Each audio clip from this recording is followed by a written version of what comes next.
You're with Julian on the Brown Notes, and Alexei Navalny versus Julian Assange, the West's hypocrisy on dealing with political dissidents.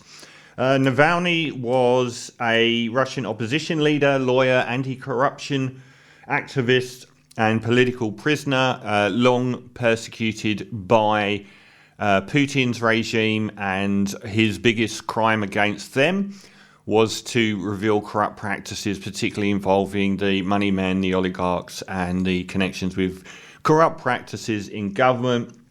Persecuted to his death, recently died a few days ago with allegations that Putin had him murdered, which has resulted in a wave of global condemnation and new sanctions against Russia, apparently the only country that actually has sanctions against them for this kind of behaviour. Now, I don't know that the death of Navalny is of as much importance as the imprisonment of Navalny. It's very important to notice with all the examples that I'm going to give that the threat of the good example is paramount to the treatment of political dissidents against very powerful nations, which is they treat you so badly that it deters others from following in your footsteps. And quite clearly, Navalny was treated appallingly, imprisoned, and then moved to a particularly bad prison as far out in the middle of nowhere as possible. I would say his treatment is probably more important than his death, which may end up being due to the fact that he'd spent so much time in horrific conditions in prison that he did in fact die. Or it was, I don't know that just before an election in Russia that Putin would gain a great deal out of killing Navalny or instructing him to be killed when he was so removed from the political discourse by virtue of his isolation. It, gave a massive boost to critics of Russia that he died. But the West crying about this whilst Julian Assange rots in jail. Now, there's an awful lot of similarities between what Assange and Navalny did, which was to highlight enormous malfeasance, corruption. In Assange's case, the founder of WikiLeaks in 2006 released the famous murder video in the footage of an airstrike in Baghdad where and US military logs from Afghan and Iraq wars showing murders taking place, extrajudicial killings, and with the help of Chelsea Manning. And he has been persecuted ever since. If you remember the early years of Julian Assange's treatment by Western governments, they claimed that it was nothing to do with him being a journalist. It was and revealing wrongdoing. It was to do with the fact that he was being charged with rape of two women because he had had sex with them without a condom when he said that he was wearing a condom. Have you noticed how little traction that gets in recent years? That was given often as the only reason he was being persecuted. So they said, no, we're not trying to hound a political dissident here. And it's worth pointing out that virtually none of the people in this list have ever committed a crime. Nothing that Julian Assange has printed has ever been proven to have been false. Yet he spent a few years on the run and then holed up in the Peruvian embassy for years in one room in London, and now is in a prison which has serious murderers and terrorists in. He's never been convicted of a crime or of saying anything untrue. But we persecute this man, and they hope to his death, and his health is failing badly enough that he hasn't been able to meet court. Even 14 years after the release of those videos, he is still being sought by the American government for extradition. And it doesn't matter whether it's a Obama government that promises to be more lenient on whistleblowers and then does the exact opposite. And this whole thread's about whistleblowers, as both Assange and Navalny revealed the corruption in high places against people you're not allowed to. He has always stood for something, and Navalny stood for something. These are the threat that other people will follow in their footsteps. In reality, the impact of those videos on the behavior in Iraq of American soldiers may not have impacted as much as other people deciding that they want to come forward. because who knows what they would have shown. Even Chelsea Manning, the person that gave the videos and other encrypted information from the military, the one time that someone has committed a crime, a de facto crime, which was 750,000 classified documents. She spent 7 years in solitary confinement, often naked, due to her suicide risk, which I'm sure they would have loved to have seen transpire, and eventually got a sentence commuted by Obama, funnily enough, and released, but 7 years in jail for that. We also have the internet's own boy, a terrific documentary on Aaron Swartz, one of the founders of Reddit. Back in January 2011, Schwartz was arrested by the Massachusetts Institute of Technology, or MIT, on breaking and entering charges after connecting to a computer at MIT network in an unmarked and unlocked closet and setting it to download academic journal articles systematically using a guest server account. Federal prosecutor, even though he wasn't asked, even though he did this for free and was trying to make academic journals free to the public, they prosecuted him on 2 counts of wire fraud and 11 violations of computer fraud, carrying a cumulative sentence of 35 years in prison. He refused to take a plea deal, which would have given him 6 months, and killed himself 2 days later. Watch the documentary on Aaron Swartz, the internet's own boy. You'll be so impressed by who he is as a human being and his honour and his integrity. And we've got Edward Snowden, the post-Julian Assange poster boy for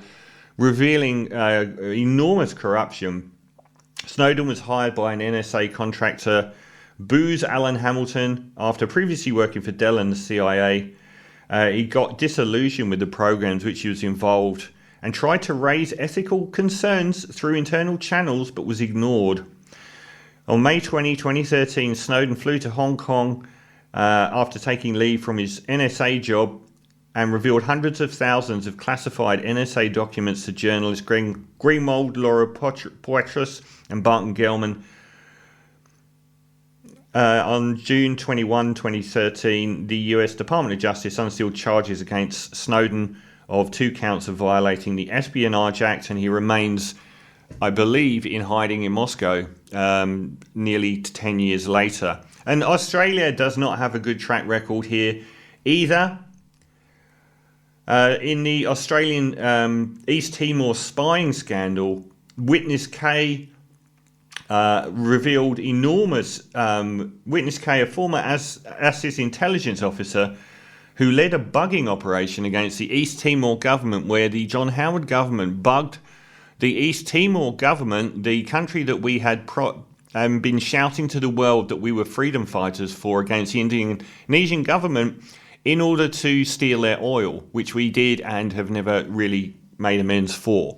By dealing with the Indonesian government directly, who we accused of, basically committing genocide in East Timor, we were bugging their government to get favourable deals. Witness K, a former ASIS intelligence officer who led the bugging operation, noted in 2012 the Australian government had accessed top-secret high-level discussions in the capital Delhi and exploited this during treaty negotiations. The treaty was superseded by the signing of the Treaty on Maritime Arrangements, which restricted further claims by East Timor until 2057, which would have affected our claims that we made with the Indonesian government.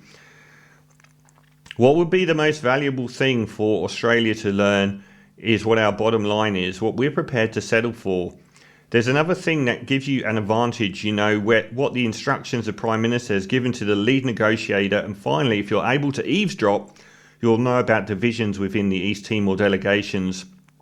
So you might be able to lean on one way or another in the course of negotiations. The Prime Minister of East Timor found out that this had all been going on back in 2004, and we have tried to prosecute Witness K ever since. And I believe that started to fall apart. But an inquiry promised by the incoming Labour government of Anthony Albanese has shelved the inquest into what happened with Witness K in August 2021 amid heavy criticism over the secrecy shrouding the cases of Witness K, Labour promised to hold an inquiry. They haven't done, and they've quietly shelved this incident where we actually bugged a apparently friendly neighbour in order to hold on to their oil. And we have punished Witness K ever since. None of these people have really committed crimes. Some of them have released classified documents, but really it's been the other people who have committed crimes that have gotten away scot-free in every single case. Excuse me. If there's a commonality in all of these cases I've just mentioned, it's not just that the people doing it haven't really committed any crimes other than releasing classified documents, it's that the people in those classified documents proven to have committed crimes have never been prosecuted. And we come to one of the most pertinent examples when we talk about political dissidents like Navalny. So far in the war in Gaza, in a very short period of time, since October 7, Israel has killed 88 journalists in the Gaza Strip. Now, this is an astonishing number for an enormous war, let alone a war that has lasted a few months. And many of these cases have been targeted attacks. Deliberately targeting journalists is something, for some reason, even above targeting innocent civilians. And there's a reason, a very strong reason to do that, which is the Israel lobby's pathological intent to maintain control of the media image of what's going on. And journalists on the ground photographing babies with their limbs blown off doesn't help. So they have been ritualistically going after journalists inside the Gaza Strip, having killed 88 of them, some of which have been killed in homes that were the single home targeted in airstrikes. And the Western world does nothing. So I'm sorry, but the Western world bleating about Navalny and offering, where are the sanctions against Israel for killing 88 journalists, trying to reveal the truth for the benefit of the world? I'm sorry, but the bleating about the treatment of Navalny by Putin, whilst we have our own absolutely incredibly poor track record of treating political dissidents or journalists trying to reveal the truth about very powerful people, is hypocrisy gone insane.